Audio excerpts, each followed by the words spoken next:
आज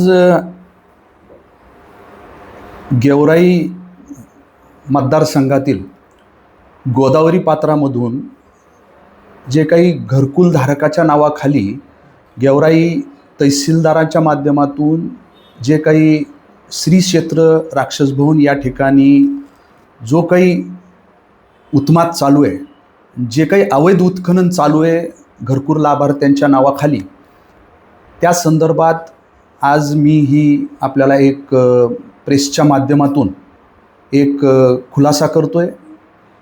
आज मी जिल्हा प्रशासनाला तहसीलदार गेवराई हे ज्या पद्धतीनं एक कार्टल करून सिंडिकेट करून त्यांच्या अध्यक्षतेखाली हे अवैधरित्या त्या ठिकाणी हजारो ब्रास जे काही आहे वाळू श्री क्षेत्र राक्षस भवन या ठिकाणाहून तिथलं स्मशानभूमीच्या ठिकाणावरून असेल, तिथं दावे केले जातात त्या भागामधून असेल, त्या गटांमधून, त्या सर्वे नंबरमधून असेल, किंवा श्री क्षेत्र राक्षस भवन आपण 3.5 फीटापैकी त्याला आपण समजतो, त्या ठिकाणी ते पुरातत्व विभागाकडं तो परिसर, तो मंदिर, तो घाट असतानाही मोठी मोठी यंत्रसामुग्री आत्ताच्या घडीला सुद्धा स्वतः तहसीलदार गेवराई त्या ठिकाणी उभा राहून तिथं हजारो ब्रास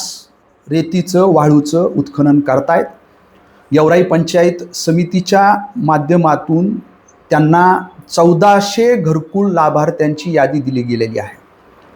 त्या व्यतिरिक्त माझ्या माहितीप्रमाणे जिल्ह्यातील इतर पंचायत समितीच्या माध्यमातून जवळपास ते 200 घरकुल लाभार्थ्यांची यादी त्यांच्याकडे गेलेली आहे।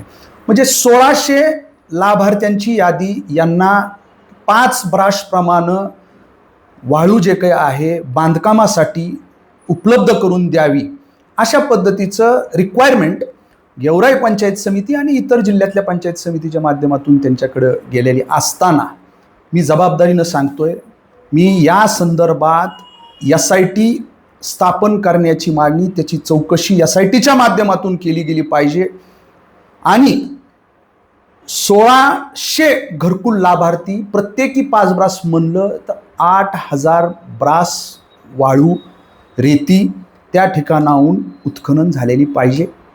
तर मी याच्या पुढं जाऊन ETS सर्वे जो काही असतो, इलेक्ट्रॉनिक टोटल स्टेशन मला वाटतं त्याचा असा लॉक फॉर्म आहे, तो ETS सर्वे त्या राक्षस भवन इथून जिथून उत्खनन रासरोसपणे तहसीलदारांच्या माध्यमातून त्यांच्या नेतृत्वाखाली चालू आहे, त्याचं ते सर्वेक्षण जर केलं तर ही 8000 ब्रास नाही, जबाबदारीनं सांगतोय 80,000 ब्रासपेक्षा जास्त वाळू उत्खनन त्या ठिकाणाहून झालेलं आपल्याला दिसून येईल। आणि निश्चितपणानं हा विषय अतिशय गंभीर आहे। तहसीलदार अतिशय चुकीच्या पद्धतीनं वागतायत। घरकुल लाभार्थ्याला जो काही OTP जातो, हे 1600 लोकांना OTP गेलेला आहे, तो OTP घेत असताना त्याला एक रक्कम दिली जाते, त्याला 3000 रुपये दिले जात आहेत आणि त्याच्याकडनं तो OTP मिळवला जातोय। आणि इथून घरकुल लाभार्थ्याला वाळू घेऊन जायची आहे, तो OTP गाडीवाल्याकडे दिला जातो आणि त्या ठिकाणी तिथून ती 10,000 रुपयात ती गाडी भरून दिली जाते 5 ब्रासची, ती हायवा जे काय आहे, ते टिप्पर जे काय आहे, आणि त्याच्यामध्ये भराईला जे काही लोडर ज्याला म्हणतात त्याला 2-3 हजार रुपये दिले जातात आणि प्रत्येक गाडी मागं जे काय आहे 7,000 8,000 तहसीलदार त्या ठिकाणी घेतात आणि ती 5 ब्रासची वाळू तुम्ही कुठेही नेऊन विकून टाका। आता आपण म्हणताल, प्रशासन म्हणल की त्याला GPS लावलेला असतं गाडीला, पण ती GPS काही उपयोगाचं नाही। ज्या लाभार्थ्याचा OTP आहे त्या लाभार्थ्याच्या राक्षस भवन पासून एक समजा 10 किलोमीटरवर XYZ एखादं गाव आहे बघ, त्या गावातला लाभार्थी तिथं आहे, ती 5 ब्रास वाळू न्यायची आहे। जे काही गाडी हायवा आहे ती जाती तिकडं दुसरीकडेच विकायला, मोटरसायकलवर GPS जातं, त्याच्या घरासमोर जाऊन उभा राहतं। इतका मोठा हा सावळा गोंधळ फक्त तहसीलदाराच्या आणि पोलीस प्रशासनाच्या माध्यमातून हा उत्माद त्या ठिकाणी केला जातोय. ह्या गोष्टीला मी त्या ठिकाणी गप्प बसणार नाही. याची तक्रार मी आज दिली आहे. मी उद्याच्या अधिवेशनामध्ये हा विषय करणार आहे.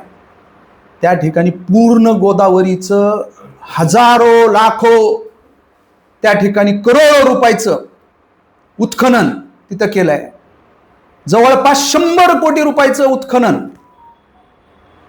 हे घरकुलचं असेल किंवा इतर अवैध पद्धतीनं चालू असणारं उत्खनन असेल, हे फक्त तहसीलदाराच्या नेतृत्वाखाली त्यांच्या माध्यमातून तिथं केलं जात आहे. अशा पद्धतीचा जबाबदारीनं जो काही आक्षेप, हा आरोप नाहीये, ही सत्य गोष्ट आहे.